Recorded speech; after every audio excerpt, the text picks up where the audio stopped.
Vincent Violin. Vincent. Alors, avec l'iPhone. Alors, Carlotta, si on a la slide de Vincent. Alors, si tu veux, tu fais ta bullshit dans ta présentation. Tu veux qu'on envoie d'abord la vidéo? Tu veux qu'on te présente d'abord? Je dis comme tu veux, je sais pas. Allez, on envoie la vidéo pour réveiller. Je vais juste te dire quand même ce que c'est que la vidéo, parce que sinon ça fait un peu bizarre. Ouais. Je m'occupe d'un événement qui s'appelle Viva Technologie. Je fais partie de l'équipe fondatrice de cet événement l'an dernier. C'est un événement, comme son nom l'indique, qui est consacré à la technologie sous toutes ses formes, qui a lieu à Paris. Et je me suis dit qu'en 1 minute 30 maxi, c'était peut-être plus simple de voir à quoi ça ressemblait l'an dernier.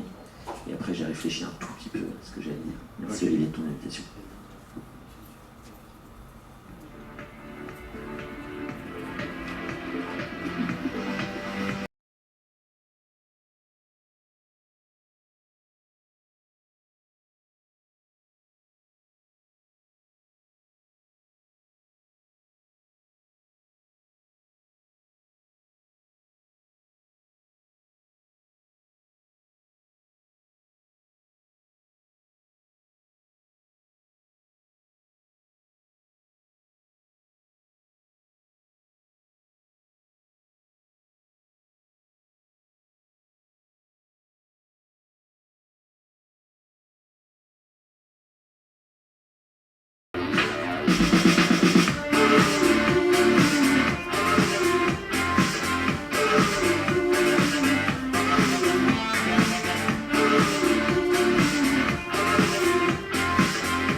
Super vidéo. Vincent, tu es vice-président? C'est le titre anglais, tu sais, on met tous VP quand on est en anglais, c'est pratique. Donc, des partenariats et des relations avec les startups, donc de cet événement Viva Technologie. Avant de rentrer dans le sujet, quel est ton avatar? Ah oui, tu m'as dit ça sur l'avatar. Alors en fait, j'avais prévu de parler du bullshit avant l'avatar pour expliquer l'avatar. C'est bizarre, hein? J'ai pas tout compris. Si, il y a un sens. Ouais, vas-y.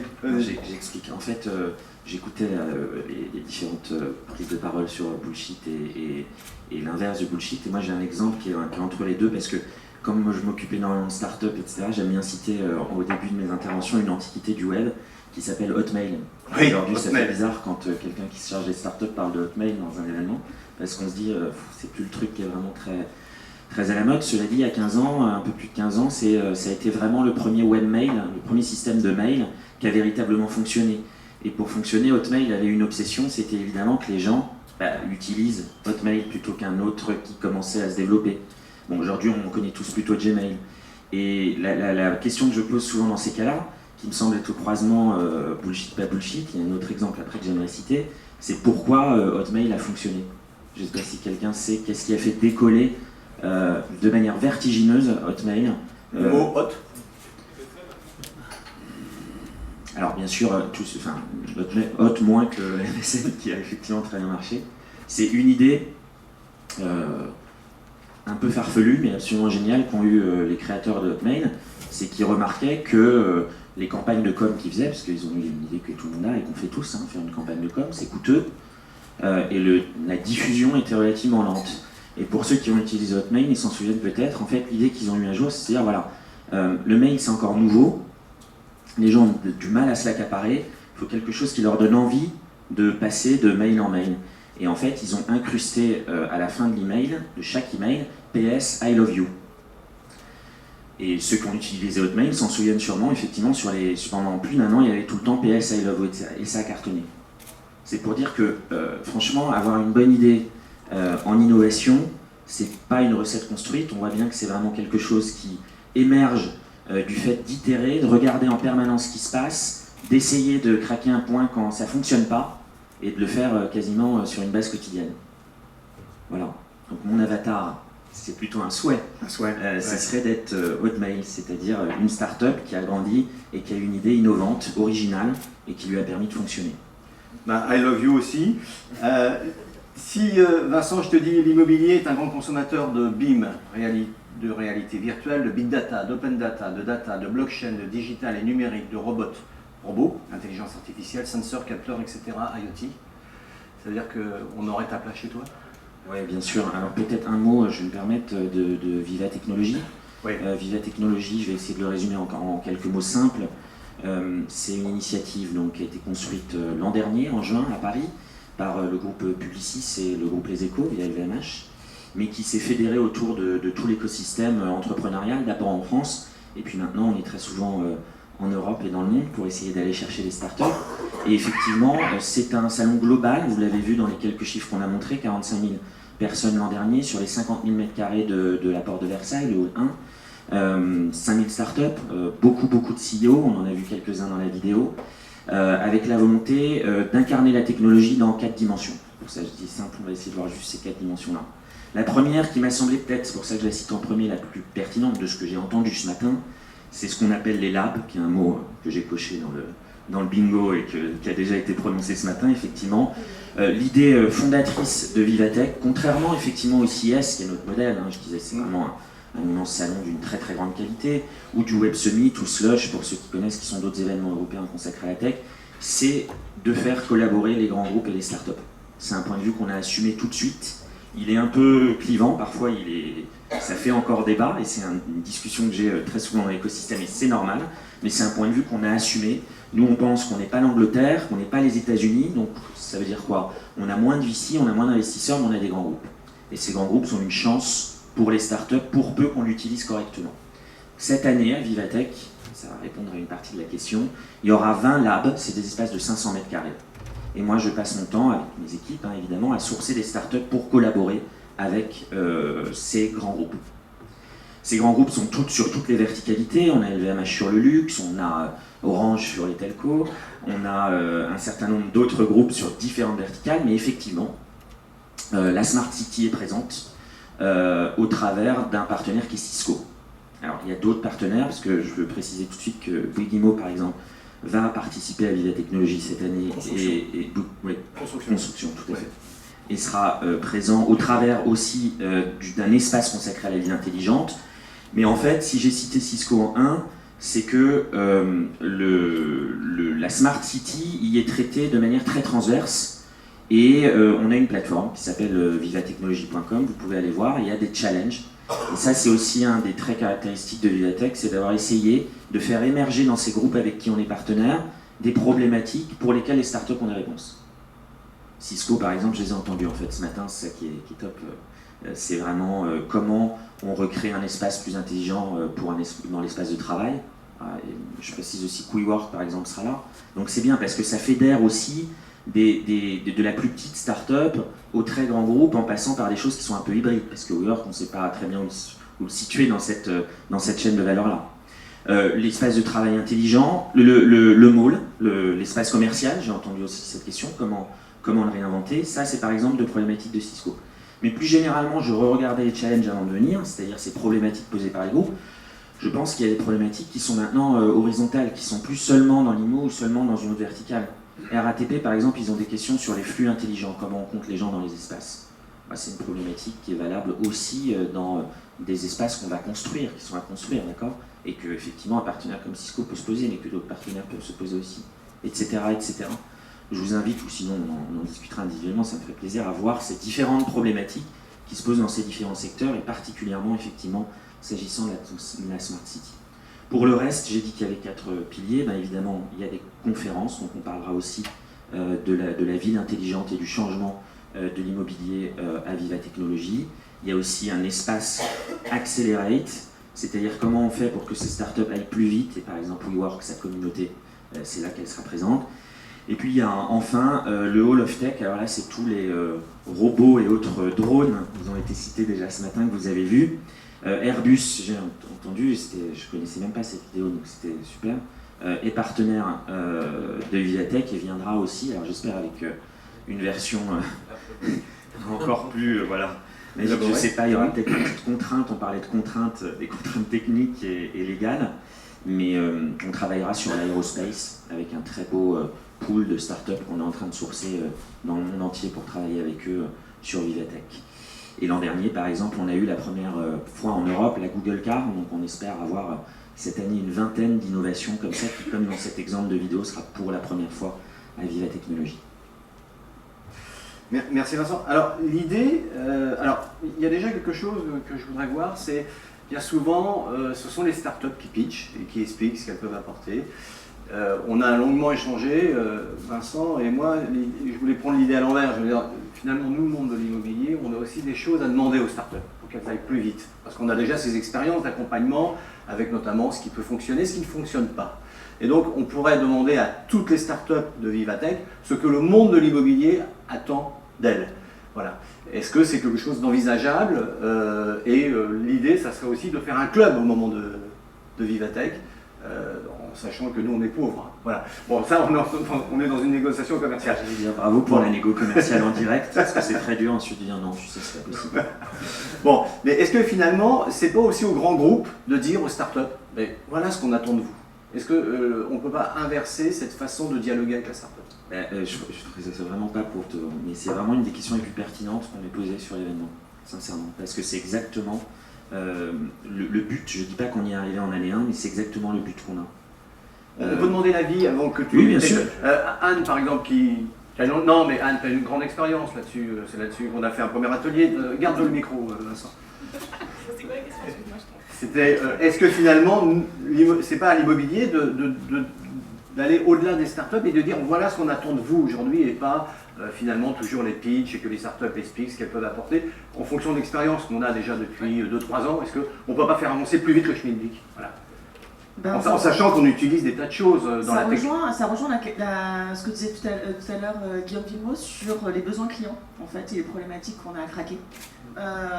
C'est-à-dire, nous, notre rôle, c'est d'expliquer, c'est un grand terme, mais d'échanger avec la start-up sur les problématiques qui se posent et comment elles peuvent contribuer à résoudre le problème, justement.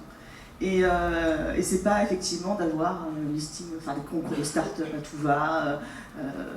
Voilà, c'est vraiment ça. Et d'ailleurs, c'est ce qu'on a mis en place avec l'UNIMA, dont on parlait la dernière fois avec Data City, qui est vraiment dans cette logique-là. Donc cette logique des corporates qui se pose la question de la problématique qui touche à la ville, et autant sur la mobilité que sur l'énergie et autres. On se met ensemble, et donc, notamment avec Cisco, dont vous parliez, SFR, Black Post, IMO, etc. Et on se met ensemble et on se dit, ben voilà, qu'est-ce qu'on n'arrive pas aujourd'hui à résoudre, quelles sont les problématiques qu'on n'arrive pas à résoudre, et comment les startups peuvent nous aider dedans, dans cette logique-là. Et donc on fait de la co-construction avec la startup. C'est-à-dire que la startup ne vient pas nous vendre son produit, c'est-à-dire qu'on réfléchit avec elle et on met en place des expérimentations qui permettent à la startup de s'ouvrir sur un nouveau modèle économique et à nous de résoudre notre problème. Voilà, et ça correspond bien à ce qu'on souhaite faire, quoi. En tout cas, c'est... Oui, je me reconnais dans cette démarche. Je crois qu'il y a une autre... Alors là, ça, je vais essayer d'expliquer ensuite comment il travaille effectivement oui, cette question. complètement, parce que je crois qu'on parlera avec Tis tout à l'heure, mais c'est né du fait qu'initialement, nous, on avait à la fois un besoin client et un problème qui était qu'on se rendait compte que pour pouvoir être crédible dans l'énergie positive et le fait qu'effectivement on allait avoir des immeubles très basse consommation, il fallait garantir les charges dans la durée. Et nous on s'est dit mais on fait comment? On est promoteur, on délivre, puis après on n'est pas forcément là 8 ans après. Et donc c'est le moment où on s'est dit il faut un avatar, une start-up, et puis on l'a créé avec Schneider, mais qui a pour objectif justement de répondre à ce qu'on ne sait pas faire. Je vais moi aussi inverser le point parce qu'on a entendu, et on se reconnaît exactement dans cette démarche des corporates en prenant le point de vue des startups. Qu'est-ce que nous disaient les startups? 3 choses. En général, quand je rencontre un corporate, ça met 6 mois à enclencher derrière et c'est un temps qui est très très long pour moi et c'est trop compliqué. 2, j'ai l'impression que les réunions qui s'enchaînent, si elles s'enchaînent, sont des réunions où on va chercher plutôt à prendre mes idées qu'à enclencher une discussion réellement business et commerciale. j'adopte volontairement ici le point de vue qui n'est pas la vérité, qui est un point de vue, celui des startups. Et 3, je ne connais pas les réels besoins des corporates, j'ai besoin de les comprendre. Donc nous, on a une réponse, je veux juste la formuler, ensuite on échange, c'est les challenges, je les ai cités, ce sont des problématiques concrètes qu'on a fait émerger avec nos partenaires corporate. Ces problématiques concrètes, je peux en prendre d'autres que là pour qu'on comprenne bien, parce que parfois elles sont tangentes, comme je disais. Je parlais de la mobilité, quelle start-up pour raconter les flux, qu'est-ce que raconter RATP? Ils disent, on a un problème, on a des besoins qui sont liés aux colis suspects, qu'on ne sait pas adresser très correctement, aux mouvements de foule qui peuvent se produire dans certaines stations, ou même au comptage fin des flux par rapport à des stations qui marchent moins bien et qu'on envisage de fermer. Accor Hotel, l'IoT, c'est un grand partenaire de Vivatech, Accor Hotel. Comment ça peut transformer l'expérience client dans la chambre? Et ils considèrent qu'ils ne sont pas au bout de ce chemin et qu'ils ont besoin d'encore beaucoup progresser. Comment on peut arriver à zéro impact, réduire les coûts au travers de solutions innovantes sur l'eau, sur l'électricité, sur le comptage au global des factures qui s'enchaînent et qui sont des coûts fixes très lourds pour ce groupe. On en a 80 qui sont actuellement en ligne et nous, notre but, c'est de sourcer les startups à travers ça. Et bien sûr, ensuite, pendant Vivatech, on se transforme en plateforme de travail où il y a du pitch, mais où il y a aussi du reverse pitch, c'est-à-dire que le but n'est pas que les startups. Pitch, c'était intéressant de voir l'an dernier, certains corporates, je le dis très honnêtement, qui découvraient un peu et qui se sont très bien mis au jeu d'ailleurs et qui se sont mis dans la peau finalement de l'entrepreneur qui doit dire ce qu'il fait, qu'est-ce qu'il cherche, pourquoi il le fait en quelques minutes. Et ensuite, on essaye de suivre ces collaborations, c'est-à-dire de voir si réellement ça a permis de craquer des choses. Je le dis franchement, il y avait 40 startups par lab, une vingtaine de labs, c'est 800 startups rien que sur ces espaces, toutes n'ont pas enclenché des collaborations, bien entendu. C'est d'ailleurs peut-être pas l'objectif, mais dans au moins chaque lab, il y a eu une expérience qui était prometteuse. Il y a eu un sujet de RFID avec un financement de POC pour la traçabilité des sacs chez LVMH. Il y a eu une boîte qui fait des bots, c'est-à-dire ces petits robots qui permettent de répondre à des questions et qui remplacent les call centers avec WebHelp, qui est un de nos grands partenaires, etc. etc. Oui, Oui, c'est pour compléter ce que vous disiez sur la maturité que les grands groupes essayent d'acquérir aujourd'hui avec notre travail avec les startups. Il y a encore quelques années, il y a 5-6 ans, on faisait effectivement des concours de startup, on avait le prix de la startup, etc. Maintenant, c'est complètement has-been, c'est complètement fini. Et on se rend bien compte que... Pardon. Ah oui, mince. C'est un sujet qu'on a avec Jean-François, on travaille là-dessus. Et merci Anne, merci. Merci beaucoup. Parce que les startups, effectivement, vous l'avez évoqué, n'ont plus le temps de ça. Elles doivent faire entrer du business, rapidement. Donc répondre à 12 000 concours qui ne leur apportent pas de business, ça ne les intéresse plus. Donc effectivement, la temporalité est extrêmement importante. De la même manière, qu'est-ce que nous, on peut apporter à une startup? C'est la vision client et c'est la connaissance de l'écosystème qu'elles n'ont pas forcément. Et ça rapidement. Et qui leur permettent justement d'avoir des quick wins selon. Peut-être un mot qui... Oui, j'étais dans le bingo. J'espère que vous l'avez mis dans le bingo. Mais aussi de réfléchir à plus long terme sur des offres nouvelles. Voilà. Donc, et ça, pour moi, c'est extrêmement important dans la relation qu'on peut avoir avec les startups. D'autant plus que par nature, nos métiers sont très lents. Voilà. Encore une fois, dans l'immobilier, c'est vrai que quand on pose des questions, alors qu'est-ce que vous avez développé concrètement avec tes startups, etc. On a enclenché des choses. Sauf que quand on fait un programme immobilier, on a pour 3 ans. Quoi. Donc, du coup, de par nature, notre métier est très lent. Donc du coup, il faut jouer avec tout ça et il faut jouer avec plusieurs niveaux de relation avec la startup. Jean-François, avant que tu conclues, Jean-François. Moi, je voulais pas du tout parler de la relation start-up-grand groupe, parce que nous ne sommes pas un grand groupe, Business Immo, et donc on n'a pas cette expérience-là. Ce que je voulais dire à Vincent, c'est qu'il ne se laisse pas abuser par le mot immobilier qui est très réducteur. Et je vais pas négocier le prix avec lui, parce que c'est lui qui va nous donner des sous, vous allez voir.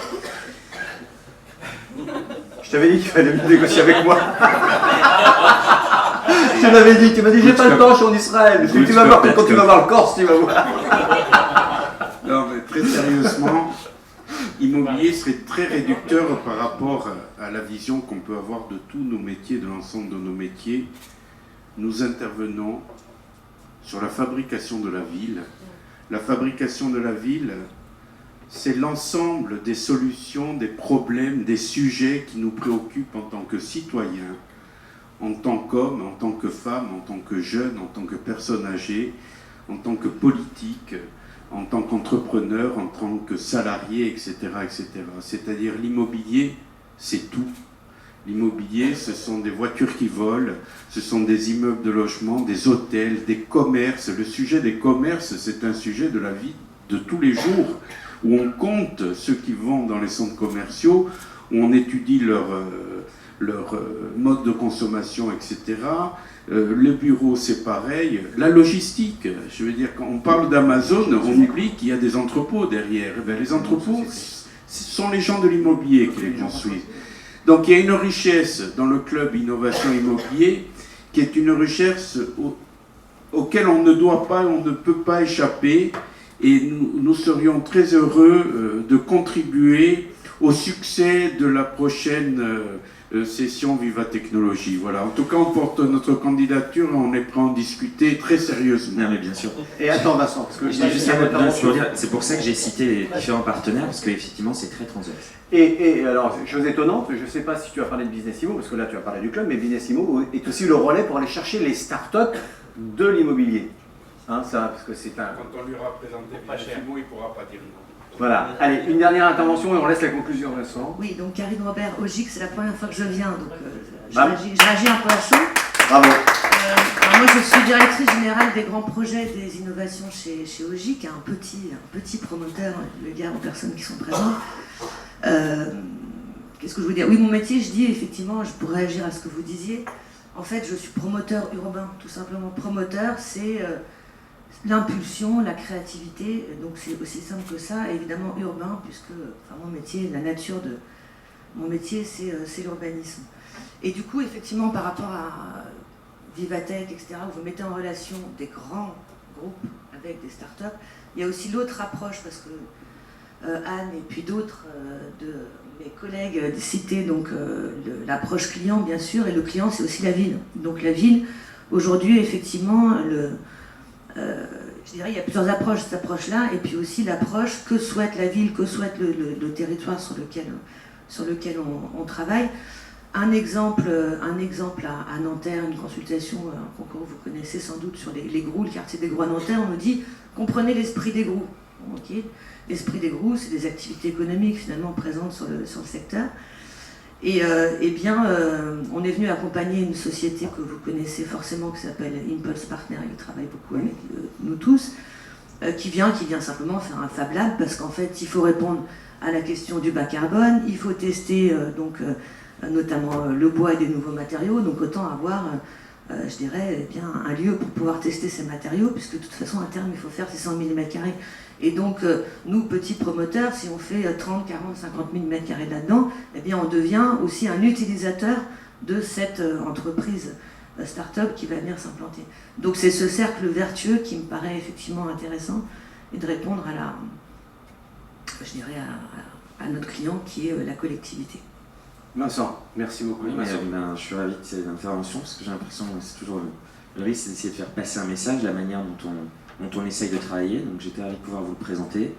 Mot de conclusion, rendez-vous à Vivatech le 15, 16, 17 juin. Alors, par rapport alors, est-ce que la France est un pays de tech?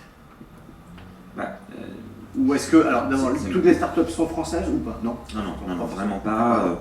Nous, on se positionne vraiment comme un événement global, avec une forte dimension européenne qu'on assume aussi. Donc il y a énormément de startups qui viendront par exemple d'Angleterre et d'Allemagne, qui sont évidemment deux pays très forts en technologie, mais aussi des pays du Nord, parce que par exemple la Finlande ou encore l'Estonie sont aussi très forts, mais beaucoup de startups françaises aussi, parce qu'on est un grand pays et on a vocation à faire vivre aussi l'écosystème français. D'accord. Par rapport à Las Vegas, c'est une continuité, c'est une étape, Paris c'est une étape mondiale, comment ça se passe? Non, ça répond à ta première question finalement. Nous, on veut être un événement à Paris parce qu'on pense que Paris a tout lieu géographiquement, économiquement, historiquement presque, à être une grande place pour l'innovation. Il y a eu toute une période quand même, on peut le dire, globale de bashing sur la France. De notre fenêtre, c'est probablement pas totalement exact, mais de notre fenêtre, c'est en train de changer. C'est en train de changer pour un certain nombre de raisons, y compris politiques, avec le Brexit par exemple, mais aussi parce que l'écosystème entrepreneurial français a explosé. Il suffit de voir la délégation de la French Tech au CES, justement, qui était la 2e du monde. Et je reviens, puisque tu disais que j'avais pas voulu répondre à tes questions, ce qu'il faut, des États-Unis, de la vallée. Non, que c'était parce que tu étais Non, ou en Israël ou aux États-Unis. Non, que on se prenait des Il rendez-vous. Voilà. y a quelques années, je le vois, 3 ans, je donne juste cette anecdote pour conclure, quand vous alliez dans un espace à San Francisco qui s'appelle Rocket Space, qui est un des plus beaux incubateurs accélérateurs mondiaux, leur premier client c'était Uber. Donc, bon, vous voyez le niveau du truc. Il disait oui, d'accord, merci, c'est intéressant, on s'appelle. Bon, ça permet de rester un peu modeste. Cette année, sa première question c'était de me dire mais qu'est-ce qui se passe en France sur la scène entrepreneuriale, c'est incroyable. J'ai dit mais pourquoi? Mais ben, au CES, j'ai l'impression qu'il y avait 300 boîtes, il y a plein d'entrepreneurs en fait en France. Bon, c'est un exemple, ça ne résume pas tout, mais c'est intéressant. Et donc nous, on veut positionner la France sur la scène mondiale comme un des leaders dans l'incarnation globale de la technologie, de l'innovation.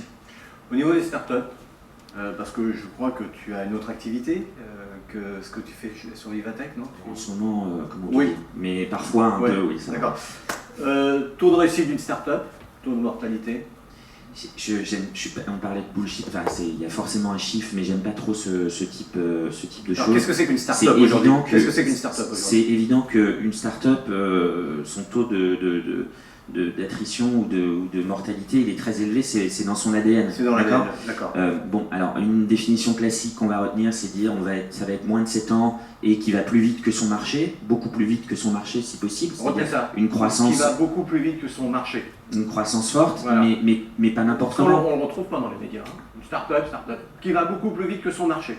Donc, première définition de la startup. Et j'ajouterais juste que l'exemple que j'ai donné sur Hotmail, il se reproduit dans beaucoup de startups quand même qu'on cartonnait, c'est-à-dire chaque fois ce qu'on appelle pompeusement l'A/B testing, c'est-à-dire chaque matin l'obsession de se dire ça hier ça n'a pas marché, comment on fait pour que ça marche, et ce qui marche on va essayer de le faire marcher encore mieux. Je terminerai juste sur Airbnb qui est aux confins là, de toutes nos discussions. Je vous rappelle aussi que l'idée de génie d'Airbnb ça a été d'avoir ces photographes pros qui viennent photographier parce qu'ils se sont rendus compte d'une chose, tu parlais d'expérience utilisateur et du fait qu'on s'y intéressait pas, c'est très, très pertinent. Ils se sont rendus compte que des appartements avec des photos moches partent beaucoup moins bien que des appartements avec des photos belles. Ce qui, après coup, on se dit, c'est basique, on ne l'a pas inventé. Et il y en a plein des exemples comme ça, et je pense que c'est cette obsession-là qui caractérise les start-upers qui réussissent. Merci beaucoup Vincent. Le génie, c'est le bon sens appliqué aux idées nouvelles. Merci Vincent.